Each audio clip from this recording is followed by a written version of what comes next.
દહેગામ રાયપુર વચ્ચે નર્મદા કેનાલ પર આવેલ બ્રિજની રેલિંગ 6 મહિના કરતાં પણ વધુ સમયથી તૂટી ગયેલ છે ને આ પુલ અત્યંત જર્જરિત હાલતમાં છે। આ પુલની સાઈડમાં લોખંડના પતરા લગાવવામાં આવેલ અને આશરે 6 મહિના પહેલાં કલેક્ટરશ્રીએ પુલની બંને બાજુ સિક્યુરિટી બેસાડેલ અને ભારે વાહનોની માટે પુલ પરની અવરજવર બંધ કરેલ હતી, પરંતુ આ પુલનું આજે કોઈપણ પ્રકારનું સમારકામ કરવામાં આવેલ નથી અને સિક્યુરિટી હટાવી દેવામાં આવે છે।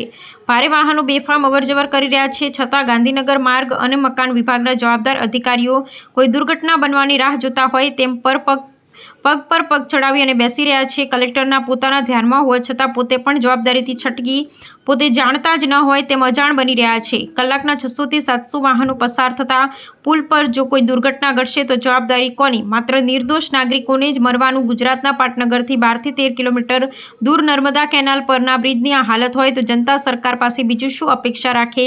મુખ્યમંત્રી સાહેબ જાગો અને આપના અધિકારીઓને પણ જગાડો, નહીં તો ઘણા નિર્દોષોનો જીવ ફરી એકવાર જાય તેમ છે। તાત્કાલિક આ પુલને રિપેર કરાવડાવવા અથવા તો નવો બનાવડાવવા, નહીં તો ફરીથી કોઈ ગંભીર દુર્ઘટના બનશે તો તમારી સરકારની આબરૂના ધજાગરા થશે અને નિર્દોષ નાગરિકોનો જીવ જશે।